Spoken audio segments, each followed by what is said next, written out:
Hello, beautiful reflections of me, and welcome back to another episode of 97.3 WWJD. What would Jessa do? We are here with Michelle Steiner, who has a special message about how she removed the stereotypes and labels that people had placed on her and was able to accomplish her dreams. So, with that introduction, let's go ahead and talk to Michelle. Well, thank you so much. I am so grateful to be here today. I'm excited to have this conversation. Yeah. So can you tell us a little bit about what barriers you struggle with and what kind of labels you had to overcome and that kind of stuff? Sure, I'd be happy to. I have a learning disability. I have dyscalculia, which is a math learning disability. I have visual perception issues, and I also have Hold limited on, hand. we are not live. Oh, okay. Let's start over. Hold on. Okay. Sorry. Cloud process may take a few minutes. Okay. Hold on. Let's try that That again. is fine. I'm so sorry. I haven't had this issue before. Let's see. It's okay. Try it again. Oh, maybe it's because I'm not on Wi-Fi. Let's try that. I did that earlier.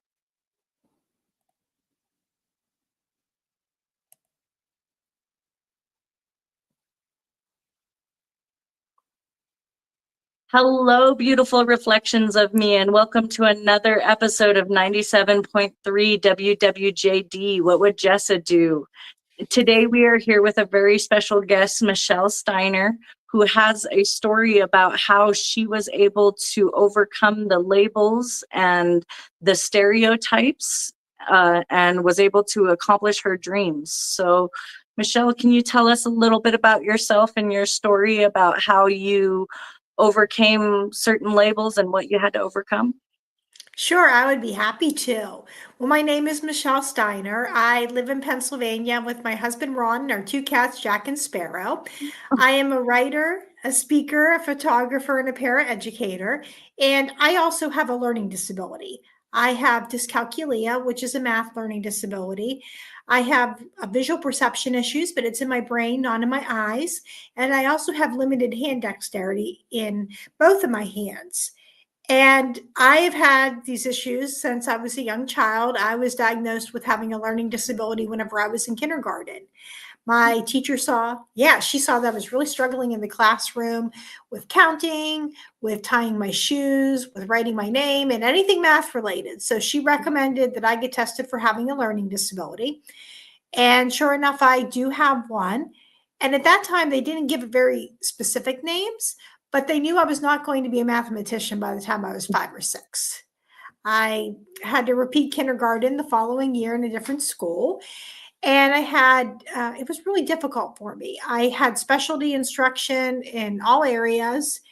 And I also began to receive accommodations, such as having the test read aloud to me and extra time on tests. And that helped me to be able to go into the regular ed classroom for science, social studies, and eventually reading. But it was still really difficult for me. I also struggled socially. I went to a very small school district where if you were one of them, you fit in. And if you didn't, it was really difficult for you. And it was really clear from the beginning that I was not one of them. I struggled in both learning support, where most of my peers struggle more with reading and behavior issues, and sadly, some trauma backgrounds. And then in regular ed, everybody could see that I struggled there to learn as well. And I couldn't camouflage because our school was so small that I went to learning support for classes. So those years were really difficult for me. But as I progressed throughout school, it got a lot easier for me academically. I was in all regular ed classes except for math in a resource room. But what really made it hard was socially. I can remember all my peers, they just seemed to have these cohesive groups and everybody forged these friendships, and I just didn't fit in with anybody. And it was hard. And I figured out I wasn't going to connect with the people I went to school with. So I was brave and I found a school, or excuse me, not a school. I found a program that was outside of my school district that was an arts group. And I started hanging out with people that didn't know me, and they had the same interests that I did. And I could shed that reputation of being the outcast that followed me all those years. And then I also started to hang out with a group, an adult writing group. And these people were just a few years older than I was. And they got to see me grow as a writer and a person. And they told me, you should really write about your life with a learning disability. And I thought, oh no, that's way too personal. And I put that on the shelf, and I wrote some really bad poetry and some other stuff I wouldn't want to read today. And what's so amazing about that group was, is, we still meet once a month to talk about our writing 20 some years later. So wow. Yeah, it's a community. Some of the other barriers that started to come up during those years was, well, what was I going to do after school? I knew that I wanted to go to college, but I wasn't naive to the fact that it was really going to be a challenge for me with having the disability. And I wasn't alone in that. I had a learning support teacher who didn't think that I could handle college, and she suggested a trade school. And nothing at the trade school really interested me. So I thought, I'm going to go to math. I'm going to go to college. And I also had a psychiatrist who told me that I was most likely not going to go beyond community college. And I get to community college and there's even more stigma. If disability accommodations were considered cheating, I can remember I asked for a calculator in a math class and I was told, well, we use our brains in this class, not calculators. Oh, wow. Yeah. I had an advisor who told me I was going to have limited job choices because of my math disability. And those years were just such a struggle for me. And I didn't want to use the accommodations at one point because I didn't want that stigma. And that was a big mistake. My grades dropped even further. And finally, I used the accommodations. I talked with one of my professors in a class I was struggling in. She goes, well, why don't we at least get you extra time on tests? And that really helped me a whole lot. I was able to pass her class, did not do well, but I passed it. And I was able to graduate with an associate's degree in early childhood education. Wow, and after congratulations. Like that's, I want to make it, because you kind of buried the lead a little bit. You were like, yeah, and I did this, and it was it wasn't that big of a deal, but it is a big deal. Like that's a huge accomplishment to go from being told that you'll never graduate college or community college and then graduate with an associate's degree. How did that feel when you were finally able to accomplish that and you could say, well, I did it despite what everyone said? It was really amazing to be able to do that. And that was an amazing feeling of confidence, but it still left me with that feeling of longing. Like I wanted to do more. And I moved out on my own for a few years.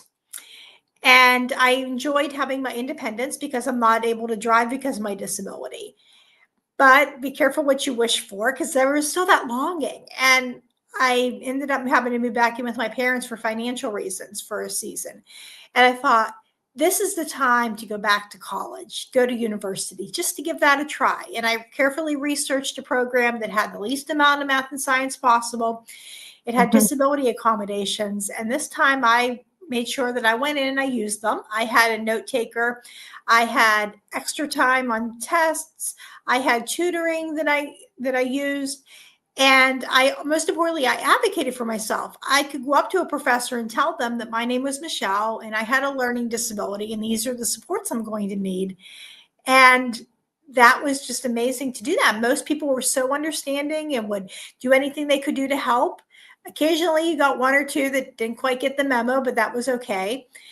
And I had such a better experience. My grades improved dramatically. I made Dean's List for a semester. And then I was able to graduate with a bachelor's degree. And that just made my confidence soar. Yeah. I'm genuinely curious. How did you go from not being able to say that I need help to being able to ask? Because that's a lot of people's problem is they need help and they know they need the support, but the ability to ask is so scary and feels so insurmountable. How did you go from I don't want to ask to this, to being able to label yourself as that label and then eventually transform from that label. Like that transition is what I'm interested in. I think a lot of it was maturity because after community college, I was just right out of high school. So I didn't have a whole lot to base on that with asking for help and getting discouraged a lot. And then when I moved out on my own, that created a lot of independence in me too. I mean, I was the one that I had my own apartment. I didn't have a roommate. It was just me. So that gave me some independence that I needed to have away from my family. And I also think, though, I was mature enough by the time I went to university. I knew myself a lot more. I knew that I was not great at math. I was not great at science. And I had to make some really wise choices within that. I knew that I had to go in and find a program that had the least amount of math and science possible. And I had to research what accommodations are out there to be able to help me, because I knew what I was going to be facing. It was going to be a lot harder. And I also had to just learn that, you have to at least go through a lot of that process of asking for the supports and to try. And also with that maturity came after community college. I realized, okay, if I got a D in a class, it wasn't the worst thing. I mean, that's obviously not what we try for, but sometimes we didn't always. I got one, and that was in my math credit for a philosophy-based math course. Everything else was a C or better. And I also learned that it's okay, to fail a test. Oh, sorry. Yeah. I forget my train of thought. I'm so sorry. Okay. So I was just saying, so being okay with that perfectionism, like not being perfect and maybe not reaching it quite where you wanted to reach, but being able to still do it. It's not about reaching that A, Right. but reaching the passing grade, Yes. and so you were able Exactly. to set a more reachable goal. And yeah, but I did want to say something you touched on was that you have to really know yourself and your skills and your good parts and your bad parts. And that's actually something that I developed a guidebook about, where it's called Gaia's Guidebook to Becoming Self-Aware. And it helps you break down like your skills, your interests, what you're good at, what you're bad at, and kind of help you become self-aware. So I will be coming out with that soon. So if anyone wants to know more about that, to kind of get through that process of, well, I don't know what I'm good at and I don't know what I'm bad at, and kind of, because some people's things are way more obvious than other people's. Like they know they're good at things, they know they're bad at things, but some people have that unknowing of, well, what am I good at?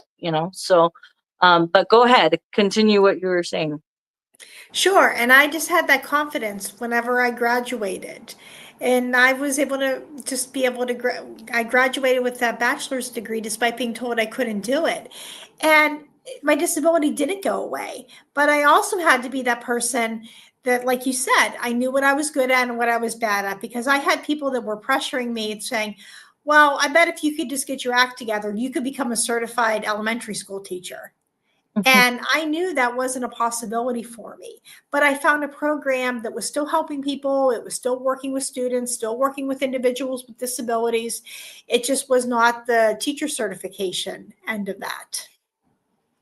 That's something I really want to touch on too, because like so many times people think that it has to look a certain way. It has to be this specific job. And and what I realized is, like, for the longest time, I wanted to be a singer, songwriter, actress, dancer, all the things. Right. But then I realized so that's how I turned my music into something completely different, where it's a business instead of just like being famous. It's about helping people, and it's about really doing something that it hasn't been done before, because a lot of the times these things that we want to do are are something that we may not be able to do with our Yeah. specific Yeah, issues, exactly. but then there are things that we can do that are parallel to it or in the same realm, and there's still a possibility. They just don't have all the requirements and the the barriers that um uh, other people are able to overcome, you know. Exactly, because people can have dreams, and there's nothing wrong with dreaming about doing something. But sometimes there might be a backup plan, and we might get something that's really close to that we can do, and we still love doing it. I found that working as a teacher's aide in a school is amazing. I get to work with students. This year, I worked with seventh graders, and a lot of them have learning disabilities. Some of them have other disabilities. And I find that it's just very rewarding to be able to help them. And I can tell I'm still very much outspoken. I will tell them I can help them with anything except for math. And I'm really Mhm. clear on that. And I get to help them with advocating for themselves and also other lessons. And I think that really, really is something that I could not understand unless I had the disability myself, because I hear a lot of the same things I did whenever I was a kid. Like, I hate my disability. I wish I didn't have this individualized education plan. But I can go in with that empathy because I know what a lot of them are feeling. Not all of them, but a Mhm. lot of them. And I think the success also comes in a package that we often don't expect, but sometimes it comes into something even better.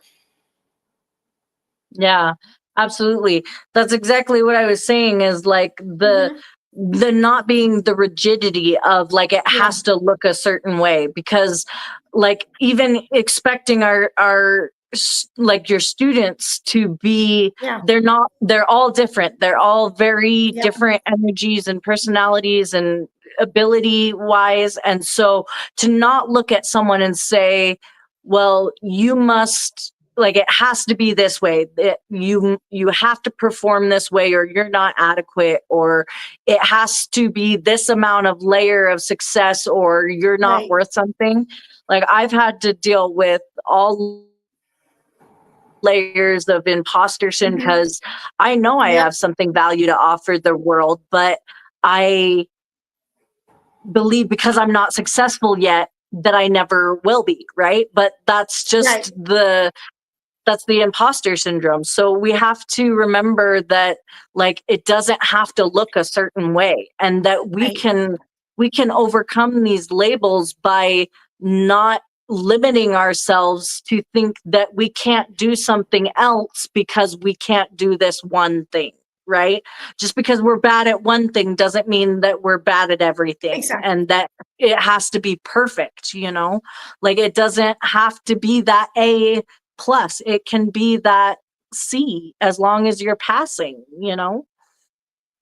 Yes, exactly. Yeah, as long as you're trying your best and you know you're putting forth everything you can do, then that's all right. Yep. Yeah.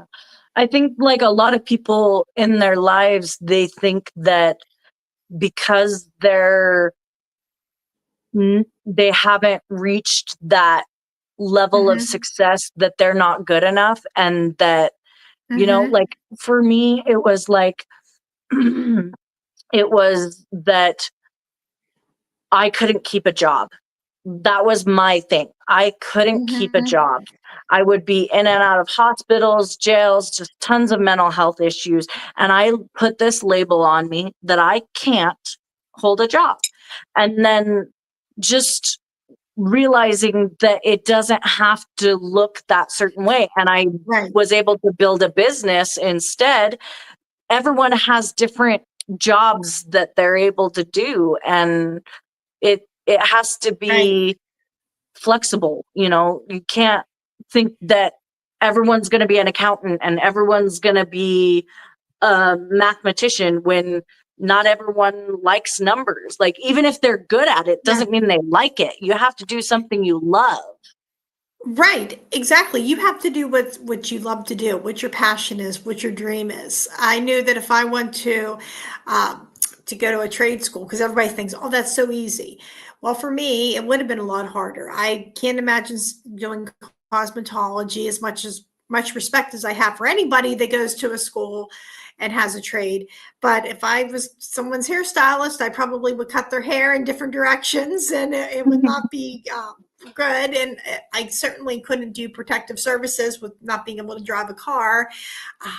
There's just a lot. And then I could probably cook, but I mean, I definitely could do that, but that passion wouldn't be there. There's still the measuring and everything exactly. has There's math, still that. And you know. So how did you survive? Like, how do you survive when the world is built against you, like built to, like, not for you? You know, like math is in everything they say, and they say you can't survive without math, but you did. You know, you're living proof, and you're living proof that you don't have to be a genius in every field. You know, you can, you know. Yeah, we need all kinds of thinkers in the world, all kinds of people that have different kinds of minds, and everybody can't do everything, but everybody can do something, and everybody can contribute in some regards. And I think that's where we have to really get in with a lot of our young people today and see, well, what do you like to do, and what do you want, and just to look at those possibilities too. I know sometimes we might get students that come in, they say, well, I want to be a veterinarian. And sometimes we have to say, well, that's a good goal, but do you want to spend that many years in school? And what about doing something like a vet tech? I mean, you're still working with animals, you're still having that experience, and it's still working with, making sure they're healthy, but it's not that going to school to become a doctor. Yeah. And I want to be clear, this isn't about lowering your expectations or it's about doing something that you love, that's within your realm and within your capabilities and matches your passion. Like, if you don't want to study for 8 years, then you don't want to be a doctor, you know, but if you want to be with the animals, you still have that option, you know?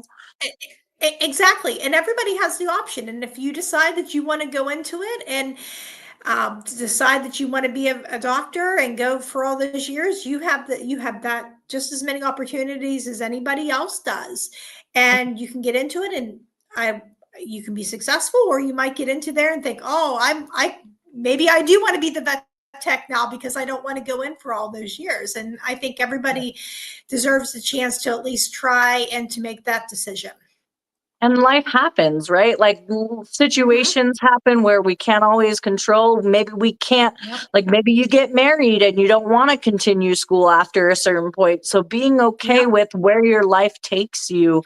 And one of the things I wanted to mention was my mom works as a BCBA and works with kids with autism. And she worked with this kid that was a natural savant. And his mom was like, well, he just loves to play the violin. So I'm just going to let him play the violin as much as he wants until he doesn't want to do it anymore.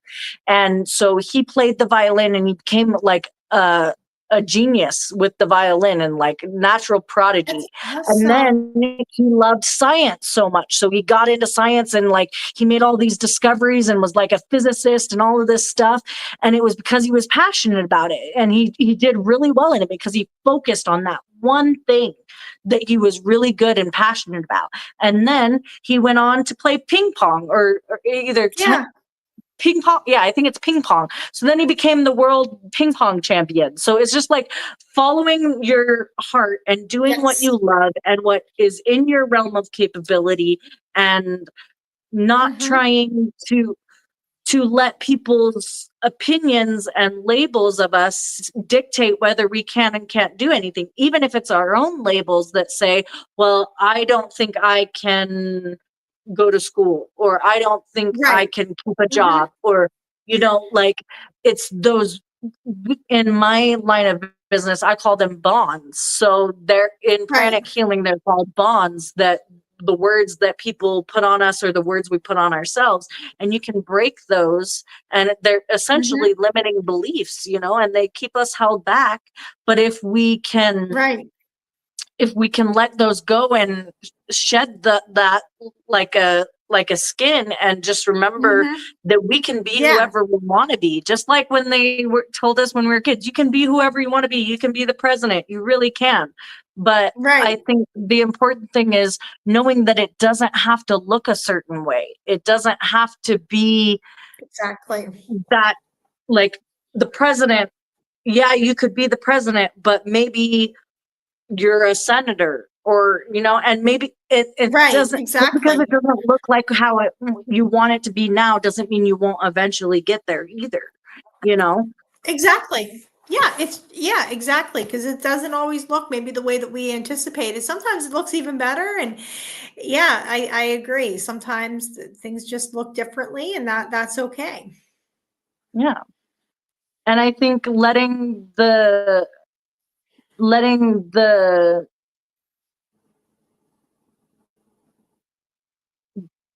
picture look like what the universe wants it to look like, instead of Right. holding on to um that picture, saying that it has to look a certain way, and being open to all possibilities, that maybe Hmm. there's something better out there for you. Exactly. Yeah, I agree 100%. So what is it that you're a teacher's aide, you said, but you're a Yes, I'm a speaker, teacher's and aide. so where And can people find, like, if they resonate with your story, is there somewhere that they can find you, or sure. if they want to reach Right. out, or Sure. That would be great. I'm also a writer and a speaker too, and a oh yeah, photographer. tell us about And I your have a books. blog And called actually, I have two books. I have some anthologies that I've been publishing. I don't have my own book yet, but I have a Mhm. blog called Michelle's Mission where I write about my life with a learning disability. And I feature my photography that I get the chance to take on my walks. And I've been published in other sources as well. I've been published on the Mighty Nonverbal Learning Project, Dyscalculia blog. Um, Imagine the World as One magazine. And I just tried on my blog when I started that, when I finally got that courage to write about having a disability, that was my first article was on the Mighty, and it just took off from that point. So at my blog, I'm there to encourage, empower, and educate people with and without disabilities. And you can find my blog at www.michellesmission.com. Awesome.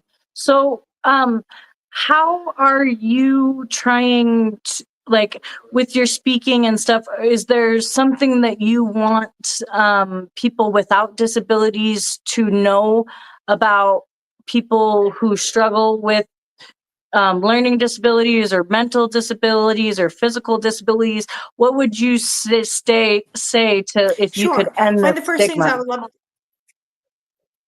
What did you say?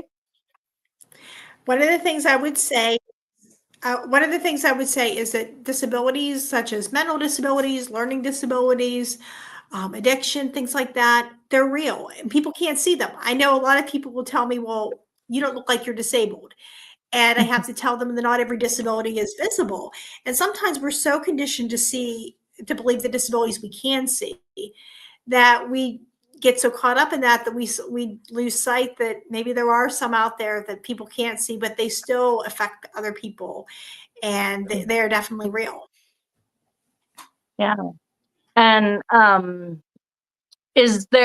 are you doing a movement, or, like, is there anything that, like, you're trying to change about the way we view disabilities, or is there?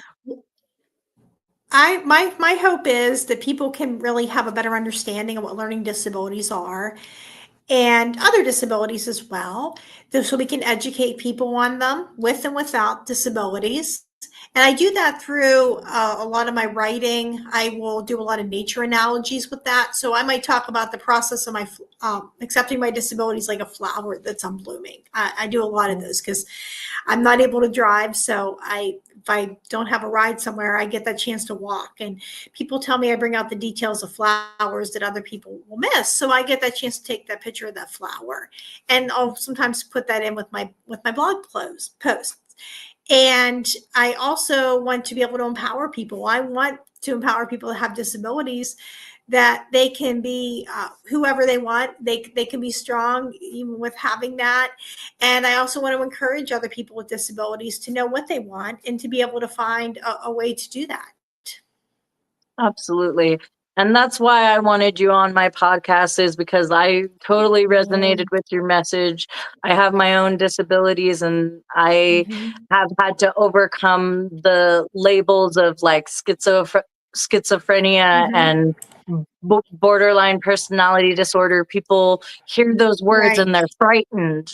They were like, "Oh, what are you must be crazy," Exactly. but really it means that I can hear spirits and talk to the other side, and and Yes. maybe I have a little more emotional regulation I need to do, and have a little difficulty with True. relationships, but it doesn't make me a scary person. It doesn't make me unlovable. It doesn't make me any less of a person than anyone else watching this. And that's what I hope, that when people watch this, they'll understand that they they are not alone, and that everyone struggles with their own burdens, their own issues, and we all have our things we're working through. And um it's just Yes. because it's not visible doesn't mean it's not there, and that we all need to just have some compassion for each other and give each other grace, and just understand that everyone's going through something, and we can't always see what people are going through, even though nowadays we think we can because of social media. It's all fake, guys. Like no one's Yes. doing as well as they pretend they are. Like, I mean, I feel like I'm one of the few people who Exactly. will show people when I'm in that like really bad moment. But I mean, a lot of people don't do that. A lot of people will just hide behind the pretty photos and, just act like their life is perfect. But, we're all struggling to survive. We're all human beings being human, so just give each other Yes. grace and just learn to accept people as they are for what they can do and not what they can do for you. So with that, Agreed. I, I will include the link to your website below in the comments and or the description box, and people can find you there.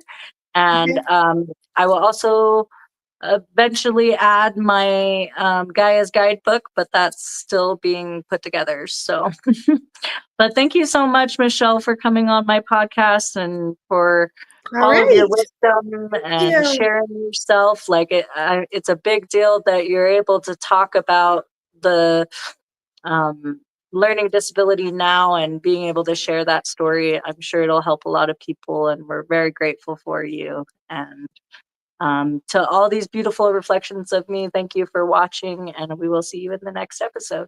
Bye. Bye.